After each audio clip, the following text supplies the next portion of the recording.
Assalamualaikum warahmatullahi wabarakatuh. Alhamdulillah wassalatu wassalamu ala rasulillah wa ala alihi wa ashabihi ajma'in, amma ba'du. Ikhwani wa akhwati, para peserta grup CMJ, contoh-contoh menentukan jabatan suatu kata dalam bahasa Arab. Alhamdulillah, pada kali ini kita akan bahas contoh yang ke-41, 42, 43, dan insya Allah sampai ke 44. Silakan dibuka kitabnya, dilihat bukunya. Contoh yang ke-41 berbunyi Al-Qadhi Adilun. Al-Qadhi Adilun. Hakim itu adil. Hakim itu adil. Kemudian Al-Qadhi jabatan atau kedudukannya sebagai apa dan kenapa dan bagaimana harokatnya. Nah, Al-Qadhi dia sebagai mubtada, karena setiap isim makrifat yang terletak di awal kalimat sebagai mubtada. Al-Qadhi ini isim, dia makrifat didahului alif lam, terletak di awal kalimat, maka sebagai mubtada. Kemudian berkaitan dengan harokat, Al-Qadhi termasuk isim mankus.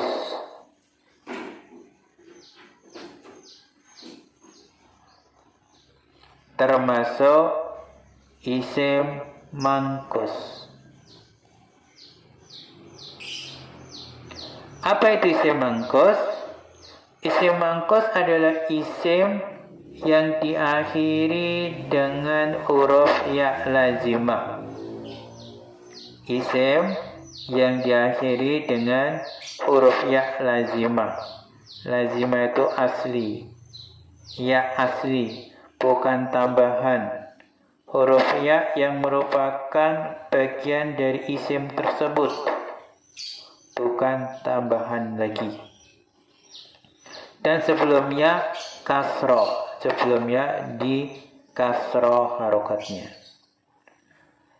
Kemudian isim mankus itu tanda marfu'nya dengan doma muqaddarah. Doma perkiraan.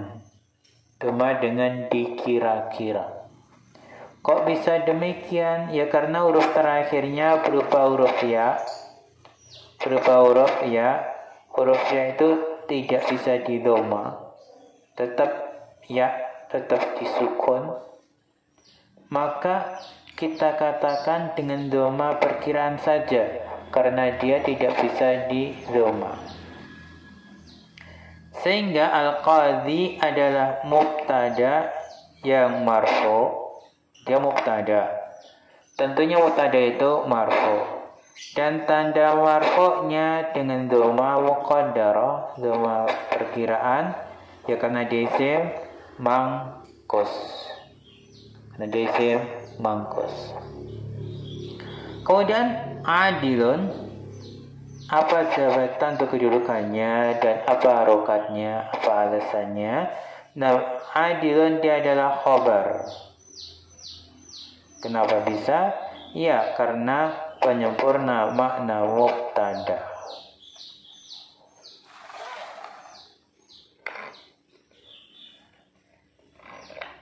Nah, penjelasannya, perhatikan kitabnya dan semua memilikinya. Nah, dengan adanya adilun, mubtada'nya yaitu Al-Qadhi memiliki makna yang sempurna. Dan juga dengan bergabungnya dua kata ini, yaitu al-qadi adilun, terbentuklah kalimat yang sempurna. Kemudian berkaitan dengan harokatnya di dhamma tanwin, huruf terakhirnya, karena khobar itu selalu marfu'un. Dan tanda marfu'nya dengan di dhamma huruf terakhirnya karena berupa isim mufrad. Sehingga adilun adalah khobar yang marfu'. Dan tanda marfu'nya dengan dhamma karena isim mufrad. Nah, sekarang kita masuk contoh ke-42. Contoh 42 berbunyi ad-da'i karimun. Ad-da'i karimun. Da'i itu baik hati. Nah, kita mulai dari ad-da'i, apa jabatannya, apa alasannya, dan apa rokatnya. Ad-da'i dia sebagai mubtada karena dia isim, dia makrifat, dia terletak di awal kalimat sehingga sebagai mubtada. Berkaitan dengan harokat, mohon perhatikan, ad-da'i termasuk isim mangkus. Isim mangkus. Isim mangkus itu isim yang diakhiri dengan huruf ya lazimah, ya asli, ya yang merupakan bagian dari isim ini, dan sebelumnya di kasroh. Itu isim mangkus. Dan isim mangkus tanda marfu'nya dengan dhamma muqaddar, dhamma perkiraan. Kenapa bisa demikian? Ya karena huruf ya itu tidak bisa didhamma. Huruf ya ad-da'i, ya-nya nggak bisa didhamma. Maka dhamma dengan dhamma perkiraan saja. Gitu ya. Sehingga ad-da'i adalah mubtada yang marfu' dan tanda marfu'nya atau rafa'nya bisa marfu'nya dengan dhamma muqaddarah, dhamma perkiraan, karena dia isim mangkus. Sekarang karimun.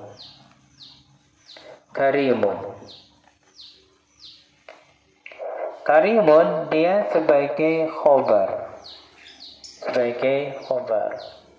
Kok bisa sebagai khobar? Iya, karena penyempurna makna mubtada. Nah,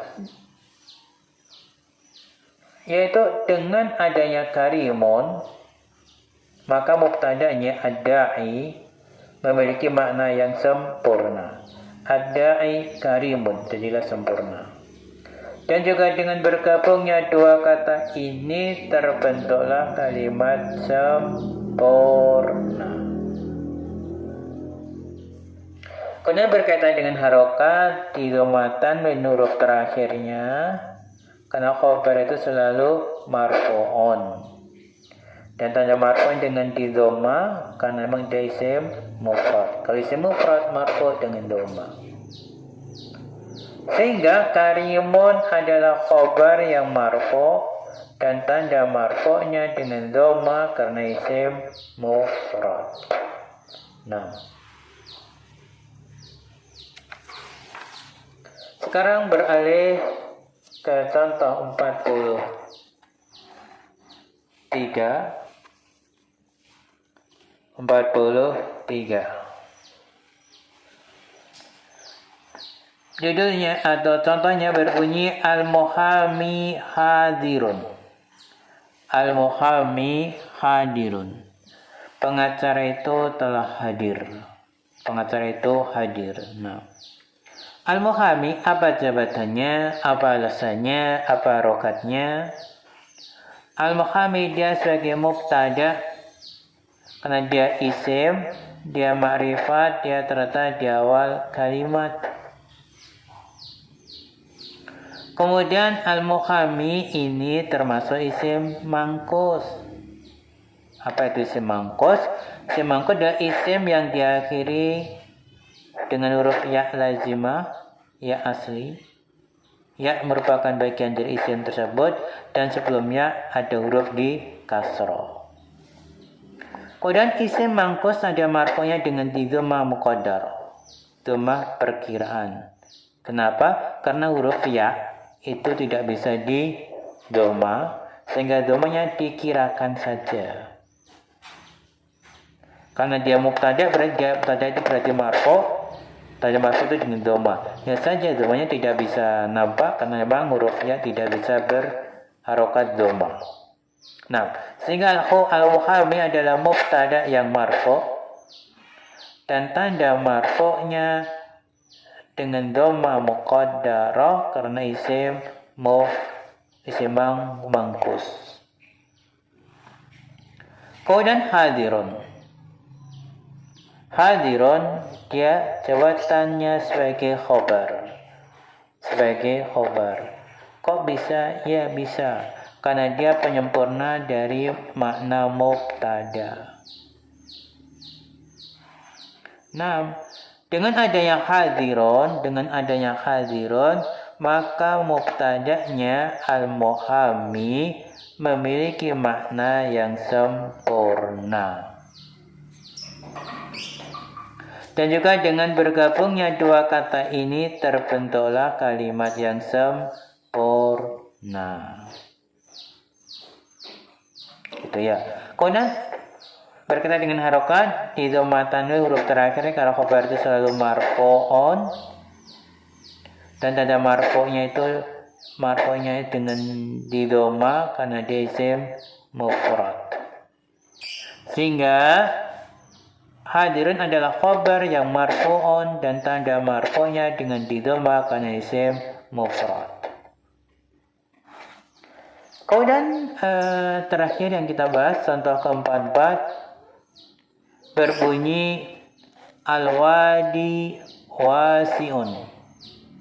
Al-wadi wasi'un. Lembah itu luas.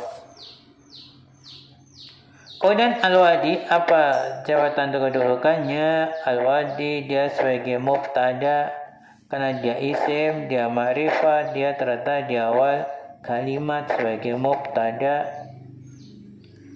Berkaitan dengan harokat, maka al-wadi perhatikan dia termasuk isim mangkus, isim yang diakhiri dengan huruf ya lazimah ya asli sebelumnya kasroh. Isim mangkus tanda marfu'nya dengan dhamma muqaddarah, dhamma perkiraan, karena dia tidak bisa di dhamma. Ya-nya itu loh, huruf terakhirnya ya-nya nggak bisa di dhamma, maka dhamma muqaddarah ya, karena huruf terakhirnya. Sehingga al-wadi adalah mubtada yang marfu'un dan tanda rafa'nya atau marfu'nya dengan dhamma muqaddarah karena dia isim mangkus. Adapun hadirun maka dia sebagai khobar karena dia penyempurna makna mubtada.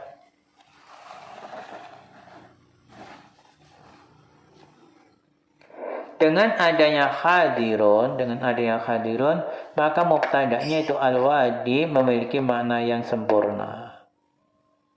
Dan juga dengan bergabungnya dua kata ini yaitu al-wadi hadirun terbentuklah kalimat yang sempurna. Berkaitan dengan harokat, maka didhamatan huruf terakhirnya karena khobar itu selalu marfu'un dan tanda marfu'nya dengan didhamma huruf terakhirnya kalau berupa isim mufrad. Sehingga hadirun adalah khobar yang marfu'un dan tanda marfu'nya dengan didhamma karena isim mufrad. Nah, sekian dulu yang bisa kita bahas dan pada pekan berikutnya kita bisa meneruskan bahas contoh berikutnya. Sekian wallahu a'lam. Wassalamualaikum warahmatullahi wabarakatuh.